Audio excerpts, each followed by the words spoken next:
Good evening and welcome to another episode of Breaking Lines podcast. I'm your host, Zach Lowy, creator of Breaking Lines, here today with Bobby Warshaw of MLSsoccer.com. How are you doing, Bobby? I'm great. Thanks for having me. And Kristan Heneage of CNN and other various outlets. Hello, nice to be here. Thanks for having me. Chris, did he nail that last name on first try? He got a lot closer than people with much less excuse you have. I just have a thing for pronunciations, I guess. So anyways, first week of MLS, lot to talk about. I want to talk about, for me, the biggest game of the opening week, which was Atlanta United, the defending champions, of course, against DC United, which I think you could make out as the defending surprise champions of last season. You know, I remember going to a DC United game in July against New York Red Bulls, and they put in just one of the worst performances I can ever recall. And I was thinking, how can this team, this team's shambolic. I think they were only ahead of Vancouver in the rankings. They were shambolic. And then they just managed to turn around. Wayne Rooney, he got settled and started combining with Acosta, and they really made a run. And now they've seemed to carry over that momentum, managed to keep hold of Luciano Acosta, who, I thought was man of the match on Sunday, just absolutely phenomenal. And they played the defending champions, and they completely dominated them from start to finish. What message does this game send to the rest of the league?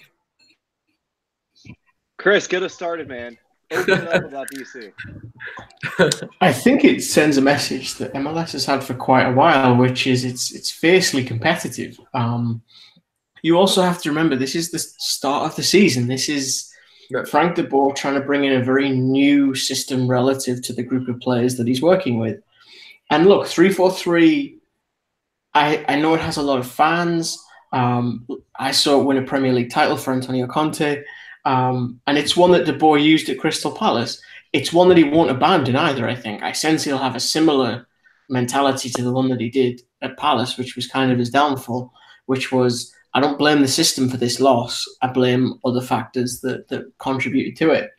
And I think you saw flickers of something. There was a chance in the first half that really kind of showed the benefit of that front three that they have and their ability to come short and essentially generate space for each other through clever movement.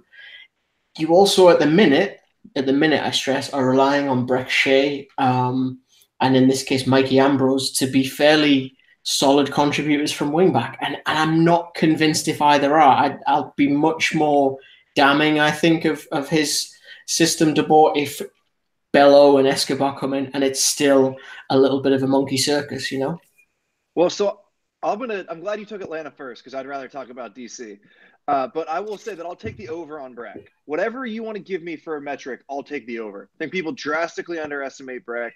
I think he's become a punching bag, and he has way more ability than people give him credit for. And I will point out, too, at right back, their starter for right now will be Julian Gressel. He didn't play this weekend. He's incredibly vital to that team, but he'll be the starter in Champions League and moving forward until Escobar's healthy. Yeah, when we take DC, though, you could take the negative with Atlanta. I'll let those guys get in your mentions. But for DC United, the other part to point out from last year is that they were home. Yes, Wayne Rooney arrived, but they also had all home games once they had opened up Audi Field. And DC United are fantastic. They were fantastic against Atlanta. They were the team of the weekend in week one. But I just can't get this thought out of my head of what would they look like if they didn't have Rooney as the focal point, lifting everyone else's ability, and can Wayne Rooney sustain a 34-game Major League Soccer season, which is unlike anything else in the world? So that's my concern with DC. They're awesome. If he stays healthy, they are one of the favorites for the Supporter Shield, but whether he stays healthy is a big question. That is a good point. I mean, I think that a lot of teams with likes of David Villa and Zlatan, even Landon Donovan, when you rely on aging stars, yeah, they can get the job done, but staying healthy and staying just at top form is always a major concern. Yeah. And I don't think he's aging, right? I actually think that this idea, one of the more fascinating parts about soccer right now is we actually don't know what aging means and how it's relative. Yeah. You know, sports, not just sports science in the moment, but we're now seeing a generation of 32, 33-year-olds who had sports science throughout their career. Literally, like, no 33-year-old in the history of the sport ever foam rolled throughout their career and never did contrast baths or oxygen tanks or frozen chambers. Like, these are all things that don't just help players in the moment, but they may help the longevity of your career. And that's incredibly so what was 33 before might be 28, 29 now. And I don't know that for sure, but it's something to keep an eye on. With what we always thought about a 33-year-old might not actually be true anymore. So my point was more about just the crazy MLS travel schedule more than Rooney's age, I would say. It's interesting. He won't accept that as an excuse, though, will he? He said that himself. He said that travel is no excuse for kind of the team not performing or not producing. And I imagine he will relate that explicitly to himself as well. Mm-hmm. Interesting too. The reigning Ballon d'Or winner is a month older than Wayne Rooney. So it puts things into perspective. But also in Rooney's case, which is a special case, you know, Rooney started off at an incredibly young age playing high-intensity Premier League matches and, you know, really never stopped. I think that a big part of his woes from the end of Sir Alex Ferguson's time to the end of his time at United were, in part, just physical decline. I mean, I don't think he, you know, stopped being as concentrated or, you know, whatever. I think a lot of it was physical. I agree with that. Yeah. Sorry, finish up, Zach. Go ahead. No, I was going to say I 100% agree with that. Specifically, he just lost the burst. And I think about this with attackers across the world. There's really only one attacker that I can remember of elite quality who didn't have a burst, and that's Juan Mata. He's the only one that can't run by someone over 3 or 4 yards. When one of these guys do lose it, I think Kaká is the best example recently. If you lose that burst, you're no longer an elite player. So Wayne Rooney, you're exactly right, is 98% the same player, but he lost the burst, and that's what took him off the mantle at Manchester United. It makes him a very good player most places, but not quite Man United quality. So, Zach, I think that's an awesome point. Yeah, thank you. Yeah, once you lose that extra few yards of acceleration, it can hurt you massively. But in Rooney's case, I think some would argue that he's managed to adapt his game to the styles of MLS, become a focal point. I don't think he was ever really at that focal point at United. Here he is now. But, you know, enough about Rooney. He's, you know, a brilliant player. I want to talk about some other players on this DC United team. I think, first of all, Acosta, what a performance from the young Argentine. And I also want to say big shout out to Paul Arriola and Leonardo Jara for 2 impressive performances. And I just think I think this team is really set for something special this season. And let's not forget, you know, Chris Durkin, considered to be the biggest talent by many, or at least the biggest homegrown talent at just, you know, 19 years old, didn't even start, and he only came on for a few minutes. You know, how far can this DC United team go this season? I think that they can absolutely get the playoffs. That's no doubt in my mind. I think Bobby makes a valid point that how Rooney holds up will probably be a central theme for them in terms of their success as it relates to the Supporters' Shield. Because I think the thing with him is he's not the forward that I grew up watching. We talk about the way Torres and Owen didn't adapt in England and why their careers really fell kind of downhill as they hit that latter 20 stage.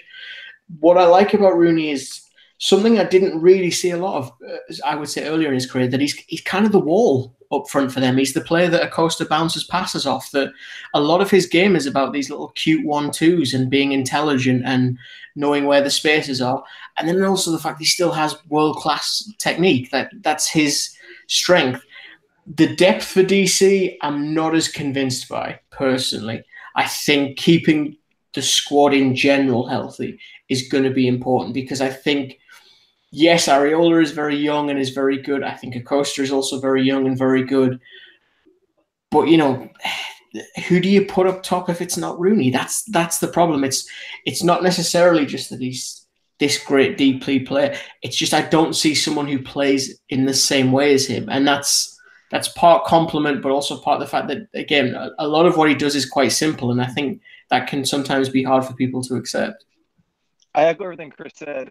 Quincy Amarikwa, MLS veteran, is Rooney's backup this year. And Amarikwa has never gotten enough credit, but Chris nailed it. He just plays in a different way than Rooney, and it would change the dynamic of that team. But if everyone stays healthy and in form, this is an MLS Cup contender. One more thing before we move on to the other games. I mean, are there any concerns that you think are starting to pop up, or that you may have for De Boer's Atlanta United team? I mean, very, very sloppy performance to start off the season against DC United. And before coming back, they didn't look too good against Herediano in the first round of their CONCACAF Champions League. I just think that for me, what stood out was more than anything, the midfield. I think that, as Kristan pointed out, De Boer is very stuck in his ways. And, he wants to play that 3-4-3 and have his system.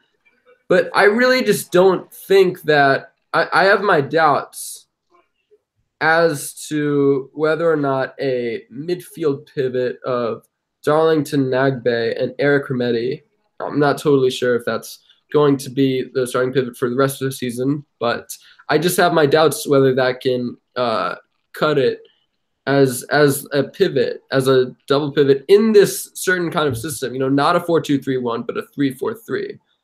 What do you guys make of that midfield balance? I feel like Bobby should take this as a former number 6, right? Oh, yeah, I just thought you brought it up earlier. What I would say is I am not that worried about it. The 2 data points so far at Herediano and Costa Rica and Champions League, and then at DC United, I don't know how reliable they are. You're right. They didn't look great, but nobody looks great at a place like Herediano. And then they look spectacular back at home in Atlanta. And with DC, right, they have Monterrey coming up. Monterrey hasn't lost in Liga MX this year. They're second. They have the highest wage bill in North America. And I don't blame a team for looking beyond the game they're in when they've got Monterrey coming next. So, yeah, you guys are right. Atlanta didn't look great. And if it doesn't go well in the next few weeks, I'm willing to have this conversation. But for now, I'm let's actually wait until we have a reliable data point until we start to evaluate anything. Because I think what's happened thus far is somewhat random and not worth inspecting. If I can contribute to some sleepless nights for Atlanta fans, because I think they've had it really wonderful these first 2 seasons, the things that concern me, that I think Bobby's right, he makes a good point, we'll have to come back in a few weeks and kind of just assess it then, is the fact that they conceded a goal off a set piece, which was something Palace had a problem with. And it's also the idea of the 3-4-3 in general. He persisted with that at Palace, even though it was painfully obvious it was not going to fit the players. It's not a 3-4-3. Hold on. I got to come in here. It's not a 3-4-3. They defend in a 5-4-1. They defend in a rigid 5-4-1. Then in possession, it's not – a 3-4-3 implies that you've got the 3 center backs, 4 midfielders, and then 3 – a center striker and 2 wingers, which this is not, right? This is outside – this is wing backs flying forward to get the width. And your the 2 wide players in the front 3 tuck in as basically 3 number 10s. So this isn't we keep on using this 3-4-3. Yeah. It's a 5-4-1 defensively, and then what would you say Barco's position was? Barco? Oh yeah, against DC. Barco defends wide, right? And when they get on the ball, he comes in as it's almost a box in the midfield with the 2 players behind and the 2 players in front. And the concern in the 3-4-3 is you get overloaded in the midfield, in the middle, but they're never actually only have 2. So I think you need to properly frame that. This is a team that actually is still going to have 3 or 4 players in the middle of the field at all times if they do it properly. It's funny. I had a conversation with Tony Pulis like this once. He was a lot more aggressive in his argument, but I think the point I was going to make was that he comes from Ajax, De Boer, so you do instantly assume it's going to be 4-3-3. That's kind of what they're taught from the moment they walk through the door of that club. And I do wonder, is a 4-3-3 possibly the better option? It is very early to say. This 4-5-1, as Bobby says, is still in its infancy, so you have to give it time. I accept that. My concern with De Boer would be if it gets to, let's say, May, and it's still not looking convincing. Is he going to say, you know what, I'm willing to abandon this and I'm willing to go to a 4-3-3 or, a diamond or something different? That would be my concern with De Boer, is that actually he very much sells himself on, this is what I will bring you, this is what I will deliver. There is no plan B for this. And that can be great if you're very sure of your ideas.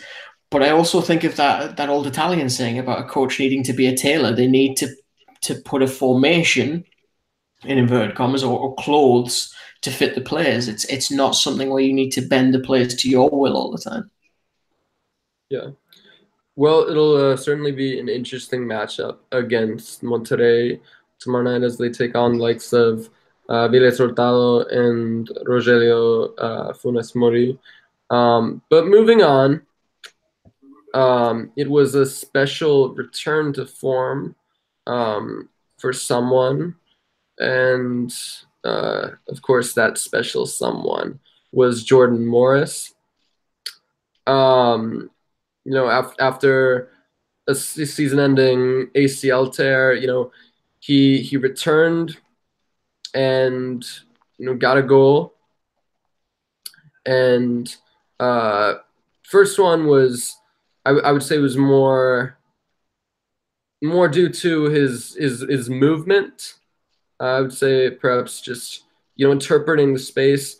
And the second one was really a beautiful strike, showing some promising link up with Nicolas Lodero, and overall they got the job done against Cincinnati. What are your expectations for Jordan Morris going into this season? I just want to say it was awesome to see him back on the field. Right. There's sometimes that I think we're all kind of the same way. We all kind of enjoy soccer more for the soccer opposed to the storylines or the individuals. But that was spectacular just to see him come back from the injury and look so good. I mean, he's out for almost 13 months. One of the just kinder, gentler souls in American soccer. But to see him come back felt good to see. That's my analysis. That's all I got. Yeah, I would absolutely echo that. That Jordan, having spoken to him a few times, he is a thoroughly nice young man. And I think, I feel like sometimes he gets a lot of criticism unjustly for the decision he made to stay in Seattle. And watching him, it was nice to see him score. Seattle kind of gave me everything I expected from them, because I think Brian Schmetzer is a good coach, but he's also a coach with a very clear identity. Now, depending on your perspective, whether you see the glass as half full or half empty, that's a good and or bad thing. It goes back to what we said about De Boer. I think you're not going to see a huge amount of tactical variation from Brian Schmetzer, which I think was part of the reason they couldn't really integrate Magnus Hall-Vikram last season, and why he kind of went so quietly into the night, which is a shame, because I think Magnus could have worked really well in MLS. And I think you saw just a flicker of that with his assist against, I think it was Toronto at BMO Field. For me, it was very much a shut and dry case. I didn't expect a huge amount from Cincinnati. I was surprised they were as aggressive as they were. I know Bobby has opinions on that as well. But yeah, the only thing that upsets me, I think, if I'm a Cincinnati fan, is Alan Coke saying afterwards that they kind of expected this. Because it makes me think that you've already struck lines through those first few games while you guys find things out, which, look, I get that you're in an expansion team. I get that this squad is being put together day by day in terms of its familiarity, but that's not really what I want to propel me into the league. I want a bit more optimism than that. Yeah, I think that's spot on. To provide the line about Jordan Morris is that he gives them the element of transition. The Sounders were great in a lot of ways. They could defend deep, they could possess, they have Ladero who can make things happen. They missed the pace. And a lot of people talked about how they didn't have the ability to stretch behind. And I actually thought that in possession, Rui Diaz's movement, their new signing last summer, actually does stretch behind. It was more in transition because that's where the pace matters. That's where the straight line movement helps. So that's what Jordan Morris offers. But Chris is spot on when it comes to Cincinnati. What were they thinking? I'm personally okay with the way they built the roster, but to come out and draw your line of confrontation that high at Seattle, to not play an athletic team, but to want to press as much as they did, it was just a wild game plan for that match. Yeah, and I mean, especially, I think that in general, this attack of Rui Diaz, Jordan Morris, and Lodero, it can honestly be one of the hidden gems of this MLS season if they get clicking. And yeah, I agree. I think that the way they came out to play Seattle, I mean, it burned them. They got burned, and yeah, touch up on Seattle. What did you make? What are your expectations for them this season? Sort of the Sounders. Do you have any hope for them, or the Sounders bite me in the butt every year because I shouldn't say every year, just last year because I wasn't that high in them, and then they really turned it around. Ladero is amazing. Rui Diaz has been great. They're going to be good. I would be surprised if they were as good as they were in the second half of the year, just because I believe Ozzie Alonso is that excellent and offers that much to a team, and you can't lose Ozzie Alonso, who went to Minnesota in the offseason, and be the same team. So I expect a lot from Seattle, and yet not quite to the form that they could reach last year. Kristan? Yeah, I think that's a fair characterization. I think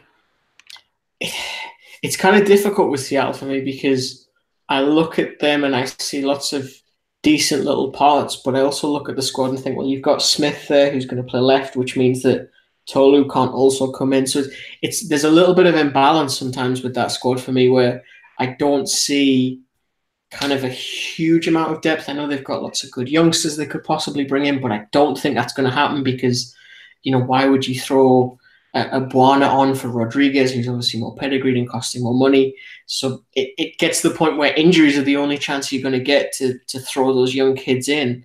In the wider picture, I just wonder what Seattle are trying to do almost. And maybe I'm missing something painfully obvious here. I could be, and I await being inundated with tweets from Seattle telling me I'm an idiot. But just the bigger plan, I'm not sure what it is. And I just sense that because of that, this season's going to be okay. Not terrible, not amazing, no MLS Cup win, no supporter shield, but it'll be okay. It'll be enough for them to be involved in the postseason, if nothing else. Right. I'm going to take the questions now up north to Toronto FC. Now, I think that we know they'll struggle, certainly, without Seba. And I think that this, in many ways, it's going to be a transitional year for them. But they did manage to get the job done at Philly. Impressive performance from Michael Bradley, among others. I want to also touch up on new signing for them, Pozuelo. Alejandro Pozuelo signed from the Belgian league, and I think this is really an exciting signing, but I'm not completely sure if he can hit the same heights as Giovinco. How confident are you in Toronto's ability to succeed without Giovinco? Giovinco is probably one of the 2-3 best players to ever play in the league. So who would you say are the 2 or 3 for you? In terms of how they played in the league, not just their names, not just Thierry Henry, David Beckham. Not just their names.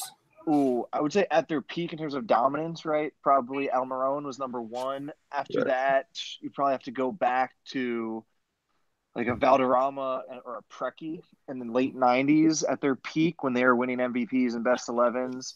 And then, maybe Giovinco is right in that top 2 or 3. Chris, would you agree with that? Yeah, I did a piece on Valderrama, and I spoke to someone that Bobby will know, Greg Lallis, about Carlos in a coffee shop in New York, and oh man, I had to dust up like videos and stuff just to watch what I was hearing about, because he just, you know that idea of like the ball moves quicker than the man. That's what Valderrama was, 110%. And to a certain degree, I do think at times Giovinco was that. Like, I look at the apex of him in MLS, and he's contributing 38 goals. I mean, granted, that's goals and assists combined, but 38 goals. That's ridiculous numbers. That for me is a huge bar for Pozuelo to even try and match. And this is someone who, I remember seeing him at Swansea. He was fast, he was technical. He had a lot of the sort of things that you would want in a young Spanish attacking midfielder, or would expect rather. I seem to remember Laudrup even billing him as like, this could be our Coutinho. And I see why, because there are similarities in style of play, if nothing else. But when he's already being billed before he's even sort of touched Canadian soil as not so much a goal scorer, but more of a creator, that means you're going to have to get a bulk of that 38 from assists. And that's a huge ask. It really is. I think when you look at the record for assists in MLS per season as it stands, he's going to have to smash that. He's going to absolutely have to smash that.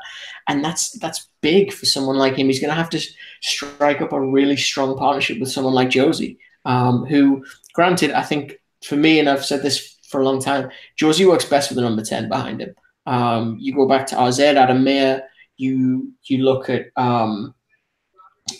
Toronto with Giovinco. When he's had someone creative behind him who looks for him, that's when you get the best out of him. So I can absolutely see why Ali Curtis has gone out and said, well, if we've got to replace Giovinco, who's in his 30s, then we have to do it with someone who's creative, because that's going to get the best out of Josie. Are you saying that Hull City didn't play with a creator? Sadly not. They saw Joey's best position as hugging the touchline, which far be it from me to correct a Premier League manager. All right. I'm going to go to a more general discussion now. I want to get your top 3 players, both of you, who you think are going to be this season's breakout stars. And I'll start with mine. So take initiative for once. So starting off, actually, I am going to go to LA.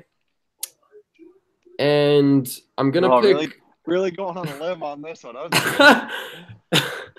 You know what? Maybe I should change them up, because 2 of them are in LA. So I think I'll you know what?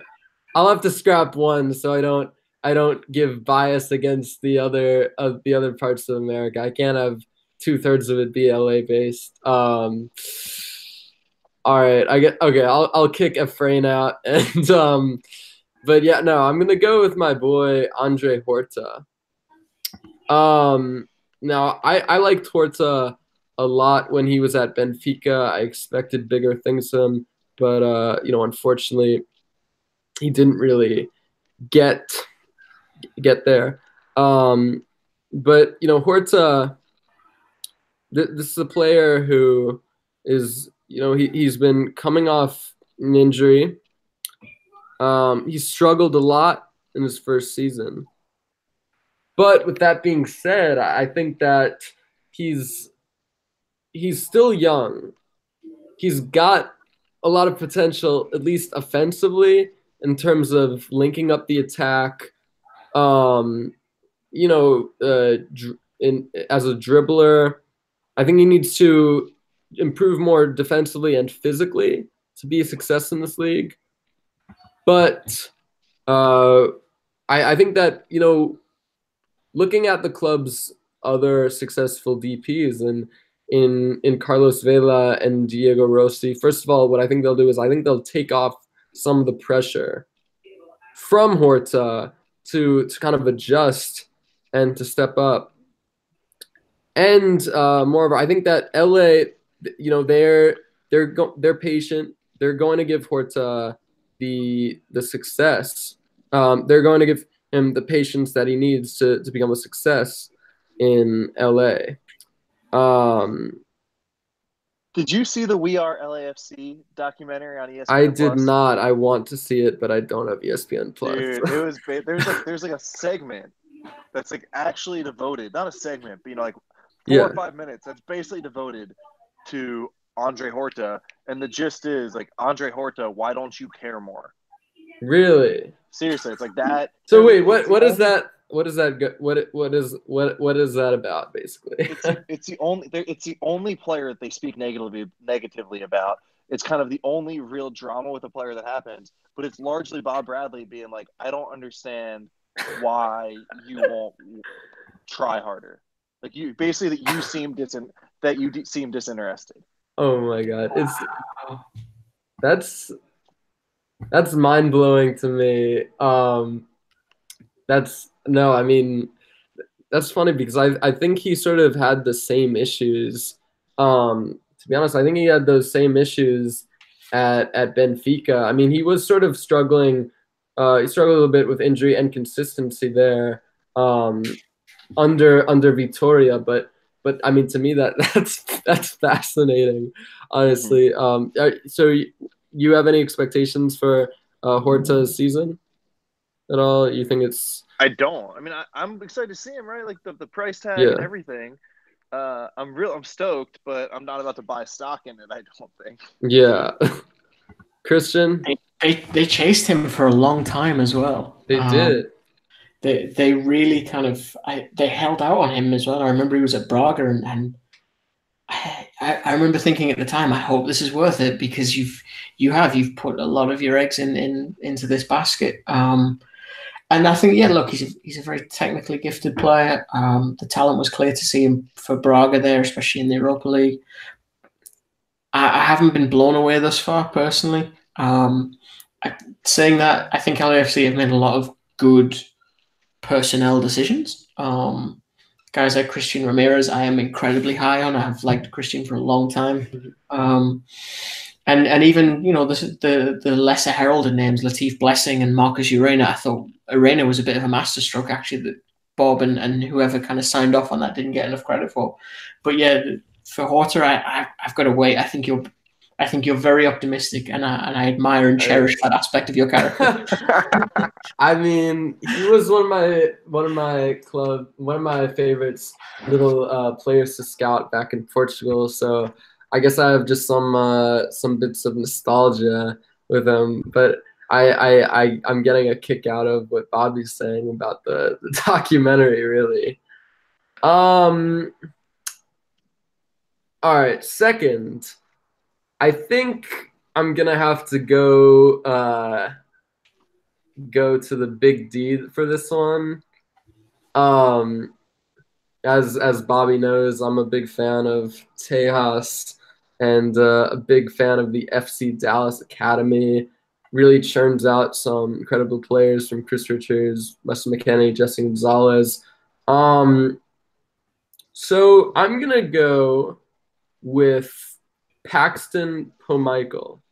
Pomical? Is that how he's? I'm not sure if I'm pronouncing it right. Pomical. Pomical. Thank you. And you know Lucci personally. Do you expect Pomical to be to click under him?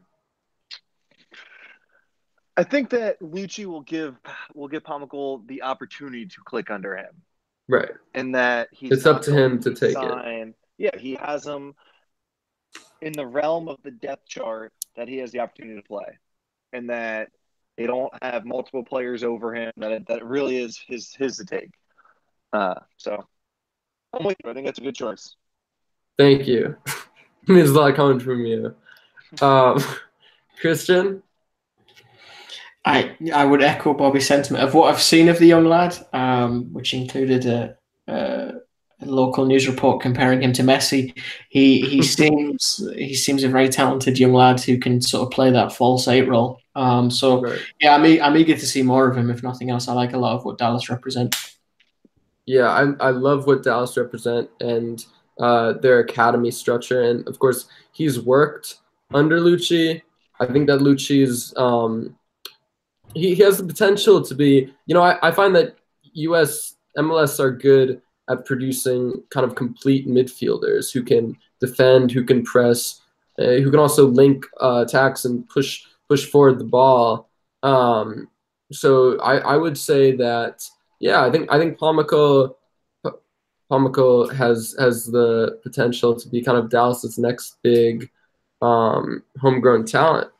I mean, as far as success rates go in pushing through players from the academy up to the first team, honestly, there aren't many better, I think, or just getting youth players up to the first team. I mean, Reggie Cannon's another one. So I think that I can see big things happening with Pomykal. All right, so my third one here, bit cliche. Not sure if it's less cliche or more cliche than Efren, but I didn't want to give LA 2/3 of my choices, but it's going to be George Bello. Now, George Bello, I think that we're all in agreement here that the U.S. men's national team's weakest link, at least for me, is left back, right? There's Fabian Johnson who, yeah, but he not really playing at Gladbach anymore, really old, and then a lot of other options. I don't know, Anthony Robinson, Jorge Villafaña. It's the weakest link for me. But I really do think that George Bello has the potential to kind of grow into this role and kind of seize it. And I think that he's talented. He's a talented player, really quick, and I gotta say, for as young as he is, he's got the tools physically. He knows how to get through the defense with his pace, and I'm gonna go with him. Although I can see your cause for concern after his poor performance against Herediano. He's partly a mistake for both goals, and in two of the goals, and I think that there may be struggles for him to adapt to De Boer's system. How do you expect Bello to do this season? I think Bello's going to have a good year. I think that's a really good answer for this question. For everything I've heard from people around Atlanta, they feel that way too. There's generally a tendency of fans and the media to get more excited about players than the team actually is because it's fun for us. We don't have our paychecks on the line touting up these young players. But everything I hear around Atlanta is that they're really excited about them too. You mentioned a lot of the concerns, which are accurate, but I remain optimistic about him. Kristan? Yeah, I'd echo that. Only recently 17, so I think you have to remember, as a coach once said to me, he'll have his good days and his bad days, and it's about letting him enjoy the former and helping him through the latter. Right. Now moving on to you two in your top three rising stars you're looking for this season. Yeah, Bella would have been one of mine. You cheated by going first. Bella's a good shout. To throw out a couple names, Mathieu Chonier, homegrown player coming through Montreal. Sounds like he's if there's three midfielders, sounds like he's 4 or 5. Kind of the first guy off the bench at multiple positions for them. At his best, he's an 8. They play a pretty conservative style, and Remy Gard likes his ability to build an attack and be creative out of that 8 spot, whereas everyone else is a little bit more conservative. James Sands, 17-year-old, maybe just turned 18, started at defensive mid, started at the 6 for NYCFC, being coached by Dome Torrent. Chris, feel free to jump in if you have anybody else. I'm just kind of going through the standings page. I'm still holding on to my PC stock from when he was at Orlando, because I really liked him when he was in I think it was NASL with Fort Lauderdale. Stop, dude. What is going on right now? He managed to match his assist total at the weekend for Vancouver by notching 24. Disqualified, 24 years one. old. I think Jonathan Lewis has won. I really like what I've seen from him. It was surprising to me that he couldn't seem to get much of a look in under Dome last season. Dude, we do this all the time. Listen, I heard Jonathan Lewis turns out to be fantastic, but he literally he hasn't even completed a pass in his professional soccer career yet. Right, but I'm saying I was surprised he couldn't get a look in. That he couldn't even get on the field. He doesn't get a look because he doesn't pass. We do this. We hype him up and we make him feel like he's doing something great, and his coaches are doing him a service. He doesn't pass. Anyway, sorry. I get that. I get that. Jonathan Lewis has the ability to be a star, and I think everyone in the way we talk about him is setting him up for failure. So, sorry, that's a pet peeve of mine. I get riled up about Jonathan Lewis. I can see that. I liked what I saw at the weekend. I think on that same trend, I think Keaton Parks will have a good season. I first came across him actually when he was at Varzim before he got to Benfica. It was one of these random dives down a rabbit hole on the internet that put me onto a highlight reel of his. And he's a passer. He's a passer more than a cover ground box-to-box midfielder. Yeah, you know what it is. You look at him maybe before training starts and you think tall, leggy. He's probably going to run around a lot, but you're absolutely right. That's not his game at all. He's a lot more technical and a lot more intelligent than that. Mm-hmm. I'll be curious to see what he's like when he gets put under sort of pressure. How kind of press resistant is he? Because in the preseason games that I saw, that wasn't something he had to face. If anything, he had a decent-ish kind of time on the ball, and on the few occasions I saw him pressed, he seemed to lose the ball. That NYCFC team in general, it's hard to say a breakout season for a player that cost as much as Matrita did, but I did like what I saw of him in preseason, because he's got that kind of Giovinco vibe to him, and I'm not just saying that because he's small and bold. It's the idea of someone who I think accepts that once I've played the pass, I'm going to follow it. I'm not just going to stand and admire it. I'm going to keep moving, and sometimes I speak as someone who's not the quickest across the grass. That can be really helpful when you're trying to get away from a defender. If you pass it and he doesn't have time to kind of track your run. I think that NYCFC team has a lot of good players. He had a good season last year, but I think we'll start taking a lot more notice of Diego Rossi at LAFC. I think he slipped under the radar just because there was a lot of good players last season, whereas he had a really good year. And it's that idea of, I think you look at guys like him and Jesus Medina, who hasn't been on that same level as these young South Americans, that, let's be frank, I think they're coming here because they were sold as a stepping stone in the same way that Almiron is, and that's fine. But I think this is the year where Rossi will say, okay, Almiron has left, guys like Alphonso Davies have left, there's a gap for me to fill in there. There's headlines for me to steal, let's say. And I think he'll take it. I think he's a really good, talented young player. Yeah. No, I agree with all that. To throw out a couple names for you, Zach, a couple more. Yeah. First of all, I want to point out, I do think that if we were to say who is the player most likely to get sold for more than like the highest outgoing transfer fee this year, I would take Diego Rossi. I think Diego Rossi could fetch in that 7-8 million range, maybe higher.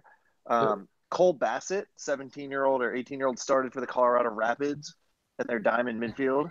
And I think I'm more excited about Bassett than I am Sands or Andrew Carlton, maybe for any teenager outside of Bello. I'll say this, I'm more excited about Bassett than I am Efra. But that's partially that's the kind of player that I like, and we can get into that another time. Right. And my last name I'll say is Inbum Wong, new South Korean player, turned down the Bundesliga. Why, it's a little unclear, but turned down the Bundesliga to go to Vancouver. 22-year-old South Korean international. Yeah, I think he's going to be in. The other one that's on my list is Gianluca Busio. He was someone that looked really tidy and really mature for his age in terms of soccer IQ. And if you look at how much just games Sporting KC have to get through this year, I'd be amazed if he doesn't see a little bit more field action. I think Peter Vermees will be cautious with him, but at the same time, it's the same debate that we're having with Efra. It's that idea of, well, do you just throw them straight in when they perform, or do you constantly give them 10, 20 to feel their way into things? It's every player's different, I think, personally. But yeah, I think Busio could have a very good season this year. So going for the most expensive transfer out of MLS, you're both taking Rossi for next summer? I don't know summer, but I do think that of the current crop, he is the most likely to go for the highest fee. Not Acosta. Yeah. Which Acosta? Oh, Luciano. Lucci, yeah.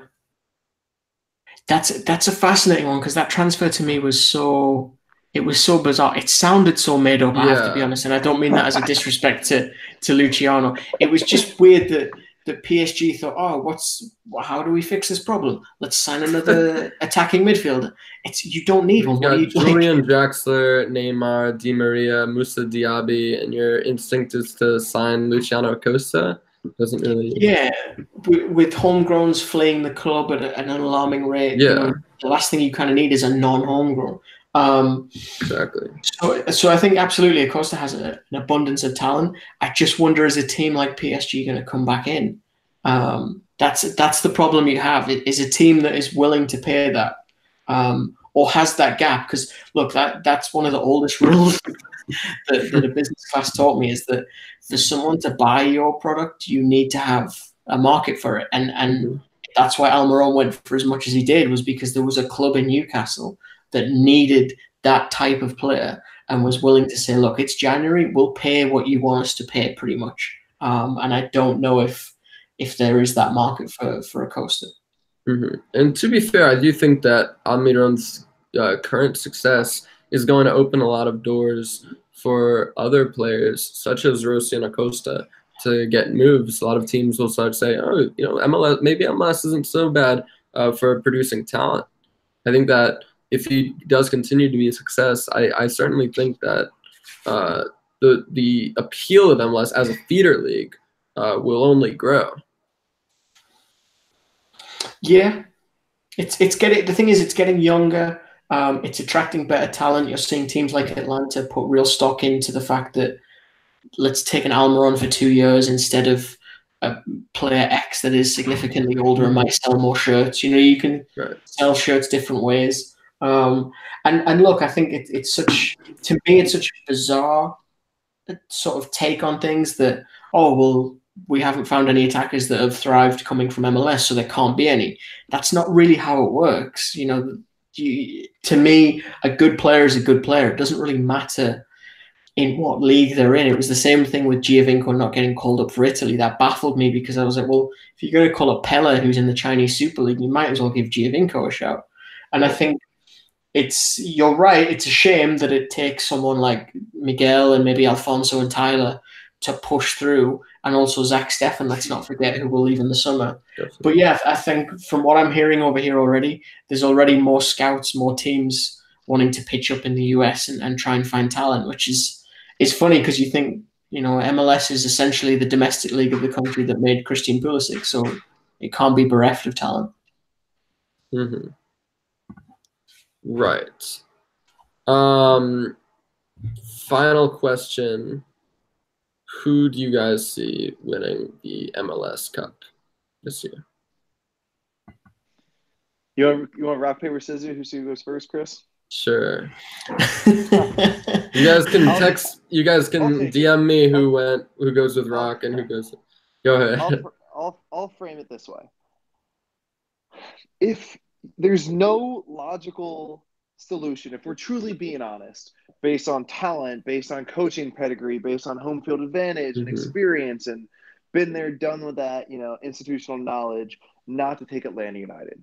I think you can really find cracks, but if you're truly going to put like all favoritism aside and make a pros and cons type list as to why any team would win, it comes out on the side of Atlanta.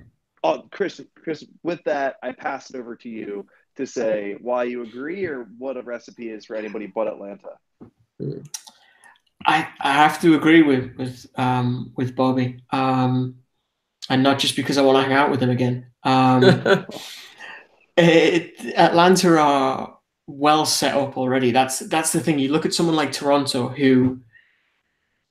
had the inertia of success. That's kind of just getting to MLS Cup final. I think that's what helps a team get there the second year, is that either they expend everything and the wheels come off drastically, or the inertia of that success fortifies the group. And if they're able to keep them together, which Atlanta have for the most part, they haven't lost a ton of players, in my opinion. Almiron is a big one, yes, but not the be-all and end-all.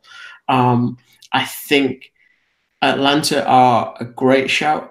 I will be curious to see what the New York clubs do this year. And maybe that's slanted by sort of calling that home. But I look at Red Bulls, who don't seem to be losing any momentum and just have this wonderful pipeline of USL players that come in and do a job, whether it's Ivan scoring at the weekend, who, must admit, not been terribly convinced by him, but he scored a goal, so I can't really say anything. Caceres, who's going to come in midfield. I don't think he's the Tyler Adams carbon copy that people want him to be, but he's a good young player that can play central midfield. And that sort of pipeline just means that you can plug gaps when, you're a little bit thinly stretched. That's what I always think is so important in MLS, is how do you deal with the bumps in the road? Because every team will have them at some point, and it's either you fold in on yourself and everyone turns on each other, or it goes swimmingly and you manage to ride the waves a bit and get yourself to an MLS Cup final. For some reason as well, I feel like Colorado might have a decent season. Maybe this is just because I like Benny Feilhaber wearing the number 6 jersey, because I'm just a big fan of Benny in general. And Kai Kamara, for all of his personnel issues, is still a decent scorer. I don't think they'll be pretty. I think they'll achieve something, though, and that's about as bold as my predictions get, I think. Okay, yeah. my man picking the Rapids a challenge for the Cup, huh? Yeah, why not? Like, there's just, you know what it is? There's just something about them. I mean, granted, look, they struggled to a 3-3 draw against a 10-man side, but, I'm trusting Benny on this one. The opposite. Colorado was down a man. Oh, sorry, yes, they were. They were down to 10 men. So even better. Then there you go. The evidence I needed. Yeah. So that's my point. I think that the you can't have this conversation without logically saying that Atlanta United is the favorite. With that said, you guys, we've talked in this podcast about the things that might go wrong. Their shape, DeBoer changing the culture of that team. PT acclimates, PT Martinez, who we should note is the player that replaced Almiron, was the South American Player of the Year. Scored in the Copa Libertadores final. Is in. Maybe he doesn't acclimate. But if it doesn't go right for Atlanta, then I would say DC United still has a chance. Seattle, Portland. I mean, really, all the traditional names are going to be right up there. Actually, I want to point out, LAFC and SKC are probably my 2 and 3. I don't know how I went the whole show without talking about them. I mean, SKC, did you guys see what happened with SKC down in Toluca in Champions League? I've always maintained that they are one of the most impressive MLS teams when it comes to the CONCACAF Champions League. Honestly, Yeah, they literally, the Toluca fans, SKC is up 2-0 in Mexico, and the Toluca fans start allaying when SKC is making passes. Like, never, as an American soccer fan, could you imagine what happened and how phenomenal Sporting Kansas City was. So they're definitely in the conversation as well.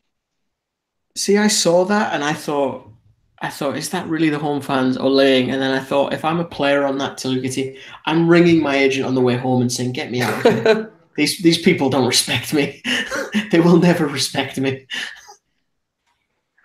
Yeah, I mean, that SKC should definitely be, no doubt, should definitely be up there. And I mean, when you've got a guy, pretty much a one-club man like Peter Vermes running the operation, I think that there's a lot of faith, kind of like what you were saying with regards to New York, sort of in that same ballpark. New York Red Bulls, in terms of just stability and, plugging gaps and really just finding their groove. I certainly think that SKC have to be considered one of the favorites alongside New York Red Bulls, which is actually my prediction to win it, even though, of course, they just lost Tyler Adams, who, I love. But I think they'll find a way to rebound and yeah, I mean, defensively, I'm not sure if there's anybody better in America than New York. I love their balance, and I think with just BWP, Kaku, Long, I think they'll get it done. One last thing I forgot to touch up on, the other New York team, which I've been pretty impressed with their New York City FC's youth movement. We've obviously grown accustomed to NYCFC as the club of Andrea Pirlo and David Villa and Frank Lampard, but I think recently, ever since that generation passed, I think that in terms of youth, this is a very exciting team. James Sands starting to break out and somewhat impressive. And for me, the most exciting youngster to keep an eye on is on loan, and that's Keaton Parks. Didn't get any game time at Benfica, but I think that this could be an interesting experiment for him. What does Keaton need to do in order to perhaps adapt his game, or do you see Keaton being a good enough replacement for Yangel Herrera? They're different players. That's the problem. I think they share similarities. I think Yangel is a good passer of the ball, but I haven't seen Keaton be as aggressive defensively. That's the problem, and I think that's why Yangel was as appreciated as he was, because he could do the Beauty and the Beast role quite comfortably. The thing for Keaton is realistically going to be finding a role, because I think if you look at that midfield, it was different to last season. Bobby talked about James Sands kind of sitting a bit deeper, just sort of keeping things clean, whereas Afori was expected to go a bit further forward, which I was quite pleased to see, because I was quite a big fan of his when he was at Stockholm, and it just didn't really work for him in Stuttgart. So maybe he fills that role, maybe he fills the Afori role, whereby he has to try and contribute goals and assists, which is I don't think it's alien to him, but it's not easy either. It's a different set of skills to try and ask for. So I think the key for success to Keaton, easy to say, is essentially carving out that role real quick. Because, like I say, there's a decent number of midfielders in there, and there's a decent pedigree of midfielders in there.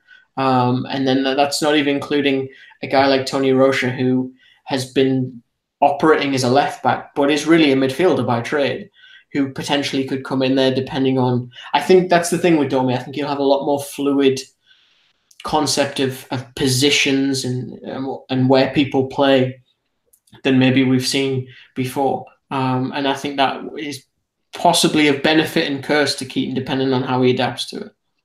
Mm-hmm.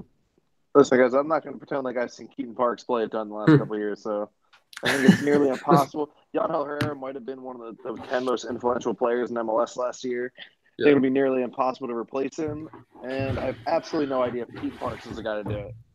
Yeah, that's fair enough. Fun fact, by the way, Ebenezer Afori, his scouting report on him was one of the first articles to ever launch on BTL. Just a little trivia fact. Nice. when they do the trivia sessions 10 years from now. Anyways, thank you so much to Bobby Warshaw and Kristan Heneage. It's been a pleasure, guys. Hope to talk to you soon for a later MLS review. Thank you so much for coming on. Yeah, thanks so much for having me. A pleasure. Thank you. Should be sure to give their articles a read, and you guys can follow Kristan at KHENEAGE Heneage, and you guys can find Bobby Warshaw at bwarshaw14 on twitter.com. Pleasure talking to two guys who know way more about MLS than me, and I hope we can do it later on. Thanks so much, guys.